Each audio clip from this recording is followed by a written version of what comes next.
nationale des censures est un service technique du gouvernement sous la direction du ministre de la Justice et garde de Sceaux.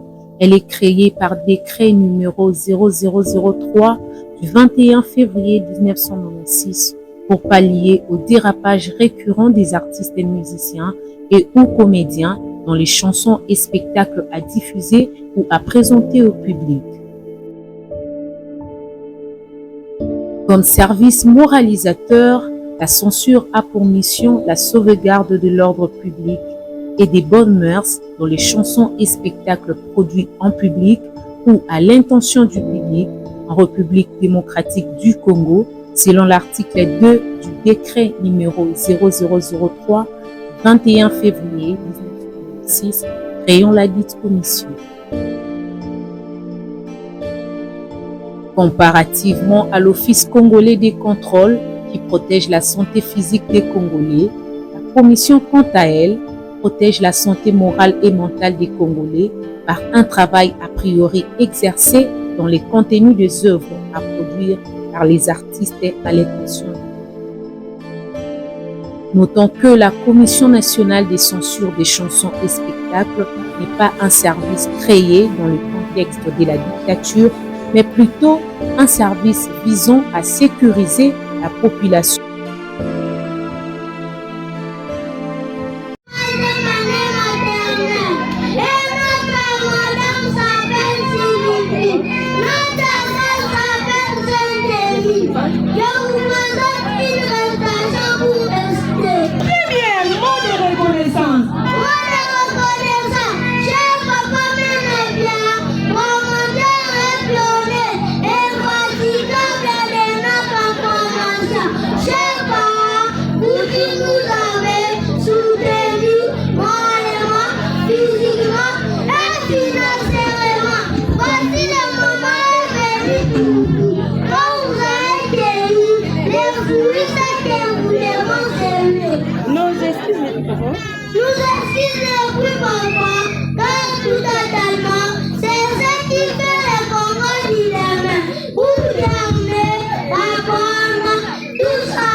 Bonjour, monsieur le promoteur.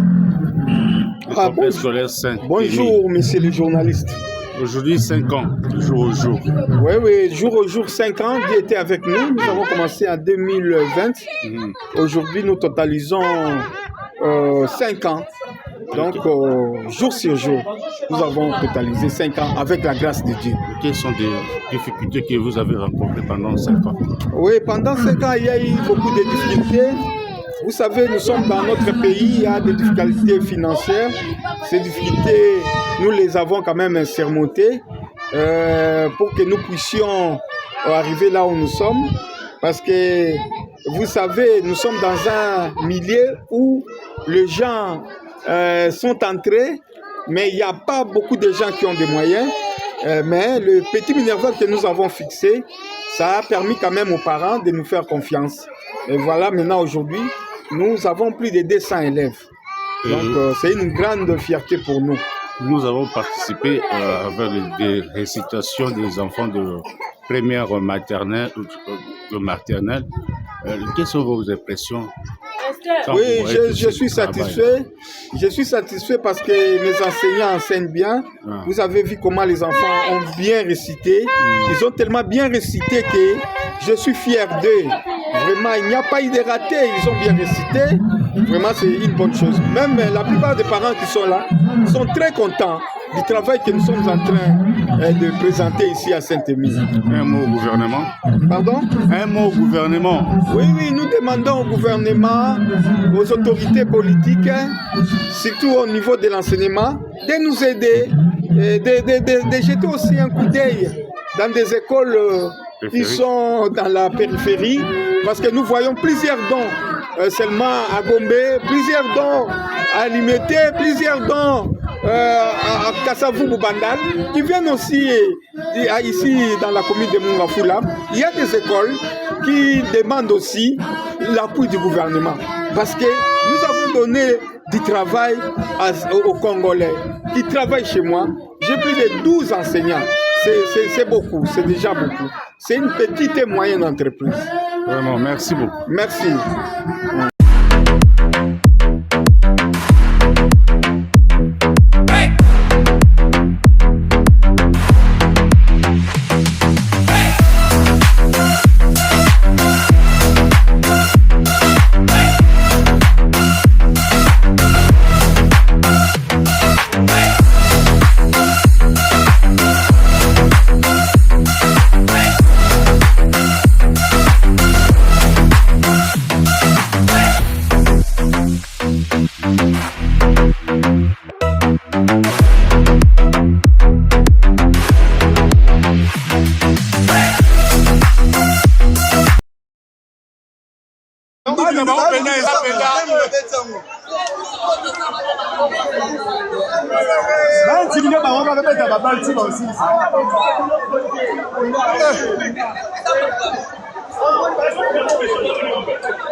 Ça c'est son bête en matin.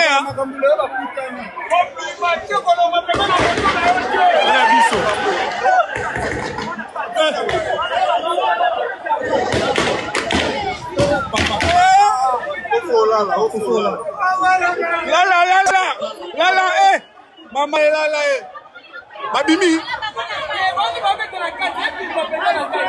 Ah bon? Population bima, population longa. Population faut longa, on a pas trop longa, on a. En fait, t'as vu un autre.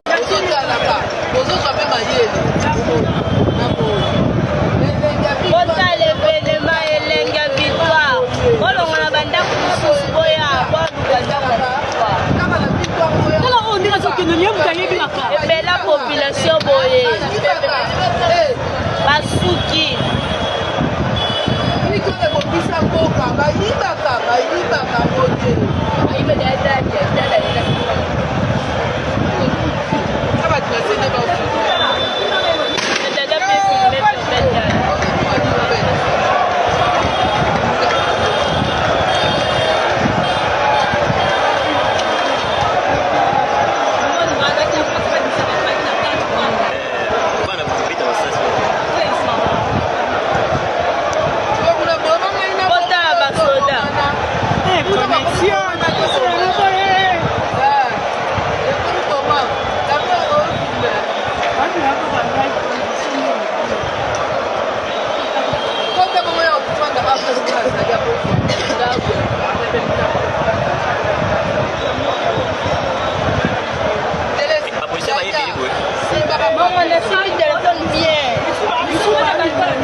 biso a toza na immeuble ya victoire botejwa nazozwa bango bien misu baza na balkon na biso basoda bazozwa bango te bacriminel baye kokota bokota botala eza ya kobeba tala population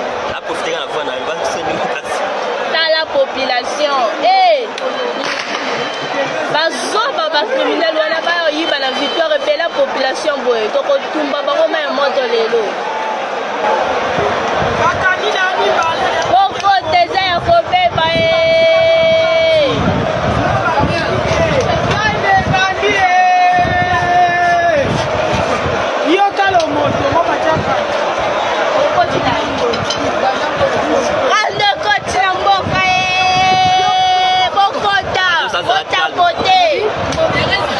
ezala kami.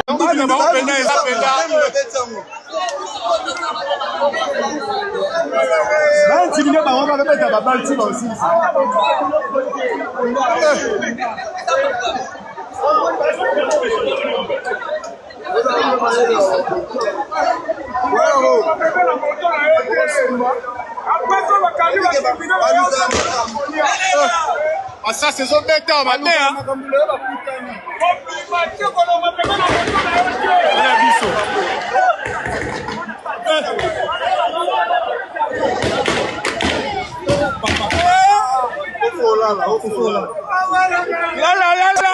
Là, maman là, Babimi. Ah bon? Population bima, population longa. Population faut longa, on a pas trop longa, on a. En fait, t'as vu dans le autres. Soit de sa côté, le bambou, votre côté. Soit de sa côté, le bambou. Ah, la catch, ah, bah, qui pour Aïba. La rampe, bah, criminel, bah, criminel.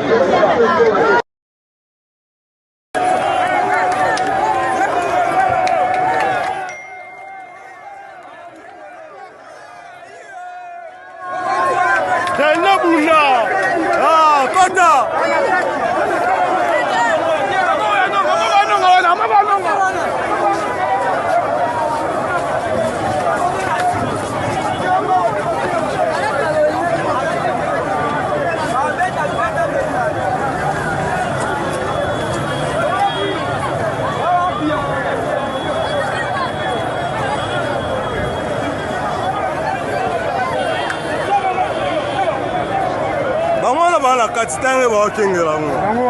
Bala kati.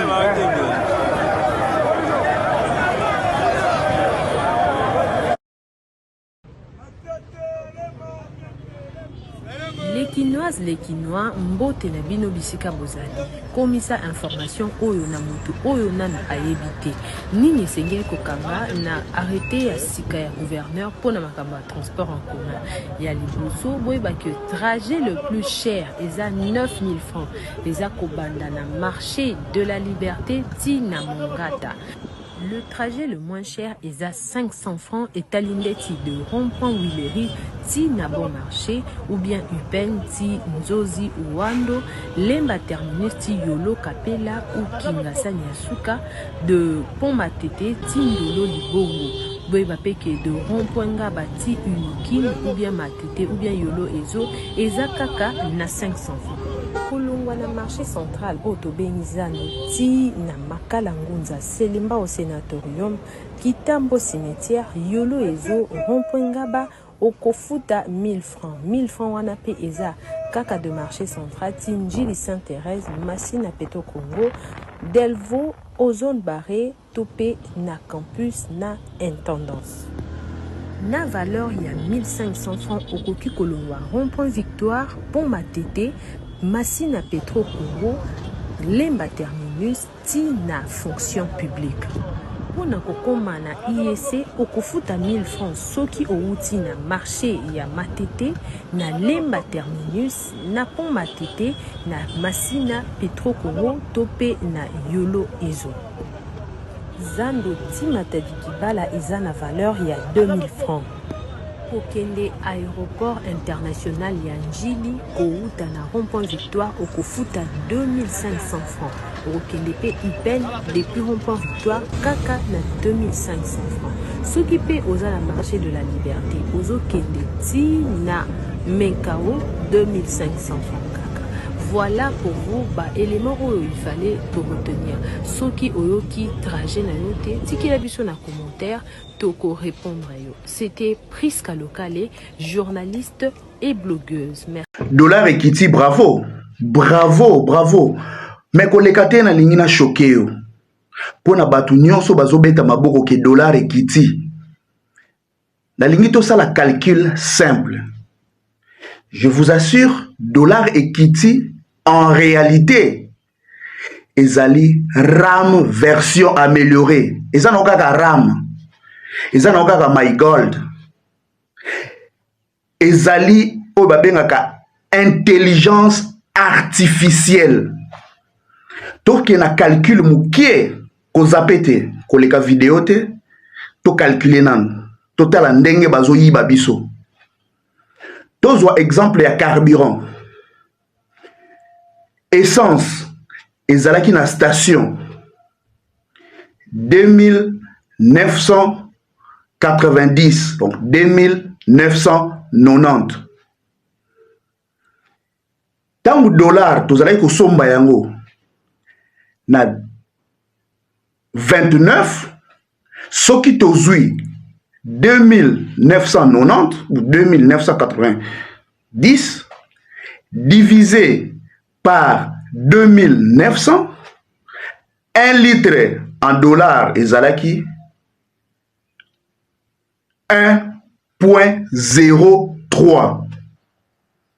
Siko bayebisi yo ke dollar ekiti na station pe ba baisser prix balingi ba jouer na bato lokola bazoba soki tozwi 2660 oyo carburant komi lelo tolobi to diviser on a to ya lelo prenons divisé par 20 prenons divisé par 23 donc 2300 prenons divisé par 19 tout ça la calcul simple beaucoup remarquer que en réalité carburant équité et mati donc carburant et vous allez sous 1,03 T mais carburant et vous comme 1 point carburant est commis 1,3 et quelques. Donc pour vous dire que ce qui se passe maintenant, il faut être intelligent. Donc vous constatez produit le là bière et kitite bakoko sabiso balobi bakoloba non biloko il faut oser là stock ya bato ici là pour qu'ils quittent. En réalité c'est faux, ils sont des menteurs. Carburant na pesi exemple mais na kozonga pona ba produit mususu et je vous dirai la cause exacte o bazo beta biso my gold na dollar congolais zwa mayele bazo kosa biso.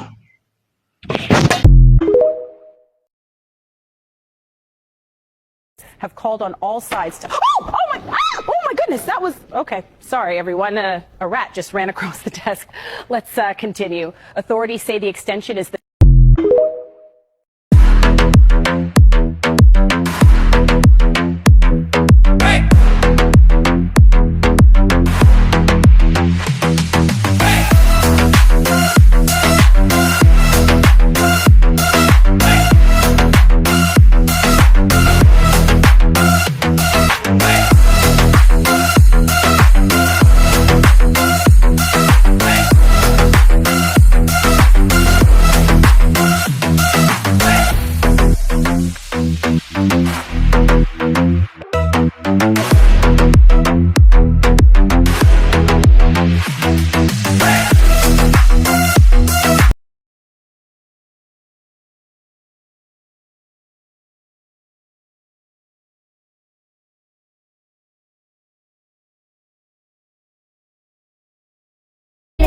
chip, chip, chip.